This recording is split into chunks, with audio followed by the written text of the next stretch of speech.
What's up, guys? In this video, I'm going to be solving some real SAT grammar questions for you live so you can see exactly the strategies that I'm using.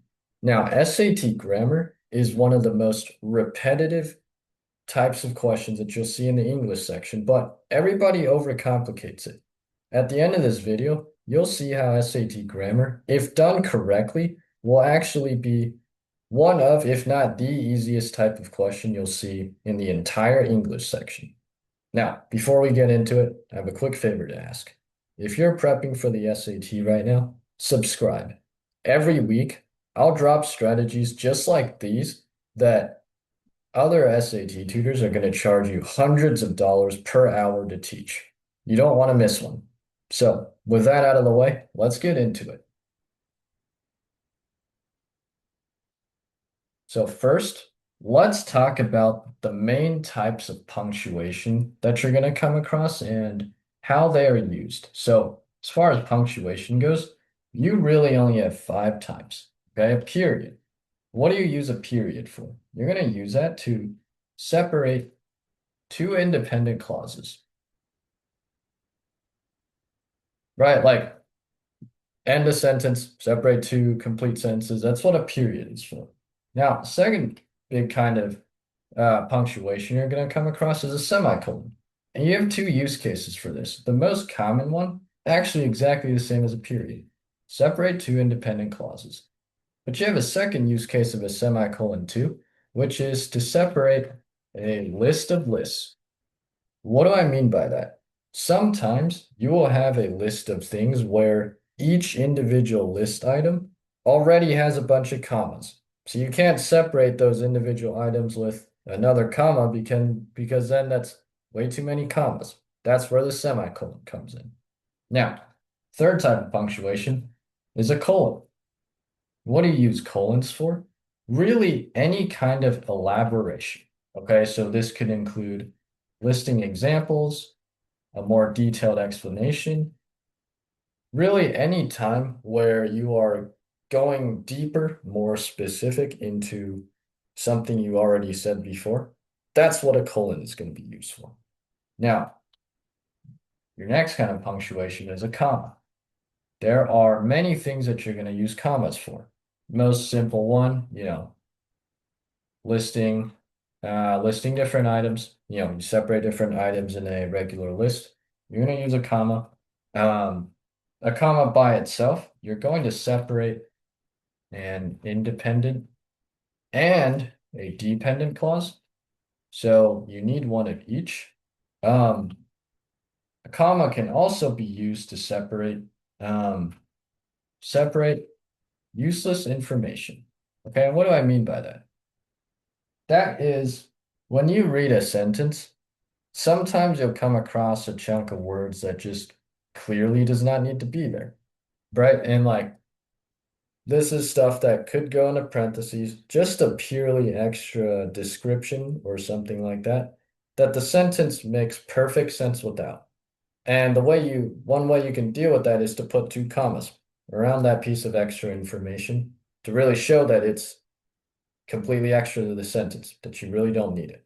But that's another use case of a comma. And lastly, if you have a comma plus one of your fanboys conjunctions, right? For, and, nor, but, or, yet, so, comma plus fanboys is used to separate two independent clauses. Oh, independent clauses. So you got a bunch of uses for the comma. Depending on context, one will make more sense than the other, but these are all the things that you could use commas for. And now lastly, your final punctuation marks are the em dash and the parentheses. And I put these together because they're going to be used for the same thing. Okay. And what you use this for? Exactly very similar to one of the use cases of a comma. And this is for like useless information. Okay. So let me give you an example to hammer this home. I might say New York City, the biggest city in the US, is home to the Empire State Building. State building. What's the key thing I'm trying to get across in this sentence is that New York City is home to the Empire State Building, right? So this entire section, the biggest city in the US, I do not need that in the sentence. That is purely extra useless information there. As in, if I were to even just take that out of the sentence still makes perfect sense, right? But because this is useless information, biggest city in the US, I don't need to know that. I put two parentheses around it to show that this is extra. And instead of two parentheses, I could have used two dashes, two commas instead. They all mean the same thing, but key takeaway is that that shows that that's useless. So these are all the punctuation marks that you're going to come across on the SAT. And once you know the use cases of all five of these punctuation marks, your grammar questions, a lot of them become so much easier. Okay. Here is the thought process to use every time you come across a punctuation question. So there's two steps, two-step thought process. So first, what you're going to do is you're going to ask yourself parts of the sentence before and after the blank, are they complete sentences, right? Are they independent clauses? Because if you had two independent clauses versus one of each, versus maybe they're both dependent clauses, incomplete sentences by themselves, that changes what punctuation mark you're going to use based on these rules that we've just listed out. Okay, that's step one. Step two is you're going to look for what I'm going to call special cases. Okay, basically anything that doesn't fit cleanly into is this a complete sentence or not? You have three main ones. So first is useless information. Okay. Maybe you see something that's clearly an extra description, in which case you're going to use a comma, a dash, or a parentheses, like we just said. Okay. The second special case is maybe you see an elaboration. Part after the blank is clearly expanding on the part before the blank, in which case you're going to use a colon. And lastly, you might come across a list of lists, right? A complex list where each individual list item already has commas, in which case you're going to use a semicolon. When you think through both of these things, you're going to cover all your bases. This covers every single possibility that you might run across, and that's really it here. So you think through these two things, you really can't mess up a punctuation question, okay? Let me show you some examples. Here's the first one. So, while constructing the Lemay Bridge, ancient Roman builders, etc. End of that first sentence. Now let's go to the second sentence, the one that actually has the blank. So these temporary supports, construction system known as blank, were removed when the bridge was completed. Okay, so step one, right? Do we have complete sentences? Let's look at the part before the blank. These temporary supports a construction system known as. I don't think that's complete. Feels like something needs to come after it. So we don't have a complete sentence before the blank. After the blank, were removed when the bridge was completed. What was removed? I don't know. We're missing a subject. So we actually have two incomplete sentences before and after the blank. Now let's look at to see if there are any special cases. So right away, I see that this part, a construction system known as false work, that is clearly defining temporary supports, right? That's defining what temporary supports are.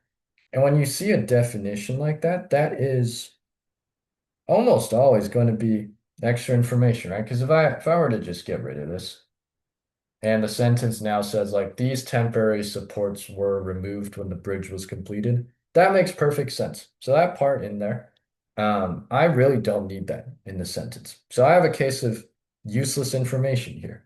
And now I already see that I have a comma on the left side of that useless information. I'm going to need a comma on the right side of the useless information as well. So because I recognize that special case, I know that I need a comma, and therefore it's going to be answer C.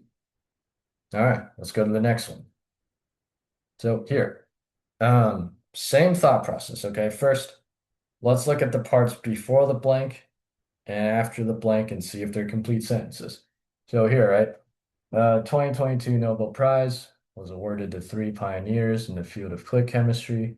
So two-time Nobel laureate Barry Sharpless, who coined the term click chemistry, Caroline Bertolezzi, founder of the Bertolezzi Group. So this first part, before the blank, I would say that's a complete sentence. So we have a complete sentence for now. And let's look at the part after the blank. And Morten Meldal, professor at the University of Copenhagen in Denmark. That feels a little incomplete. Feels like something should have come before the word and. So we don't have a complete sentence there. So far we've identified that we have one complete sentence, one independent clause, followed by one dependent clause. All right, now let's see if there are any special cases here. So I see that I'm listing people, right? I'm listing this guy, Barry Sharpless, Carolyn Bertozzi, Morten Meldal. I'm listing out three different people, right? And if I look more deeply into each of those list items, Barry Sharpless, comma, Carolyn Bertozzi, comma, Morten Meldal, comma. I see that each of those list items have a comma in there. And I also see that here I have this semicolon in that sentence as well. And so I'm listing out different things, or this sentence is listing out different things that individually all have commas in there. So I know that I have a list of lists. What do we use when we have a list of lists? A semicolon. And so that's how I know that I'm going to need option D here. Now let's do one more together. Again, same thought process. Okay, let's start with before and after the blank. Do we have complete sentences? So let's see. Let's just read the sentence with the blank because that's the only part that matters for us here. So this idea is known as the service recovery paradox. I would say that's a complete sentence. Subject, verb, you have a complete thought in there.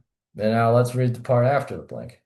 Research suggests that it has important implications for customer loyalty and retention. Again, subject, verb, and complete thought. So I would say that that's complete as well. So here we see that we have two complete sentences here. And so what can we use to separate two complete sentences? We can use a period, we can use a semicolon, we can use comma plus fanboys, right? So we just have to see which of those options we actually have here. And so I see that the only one that works is C, comma plus fanboys, comma plus the word. And that is, you can absolutely separate two complete sentences that way. And so because I recognize I have two complete sentences before and after the blank, I know that it has to be option C.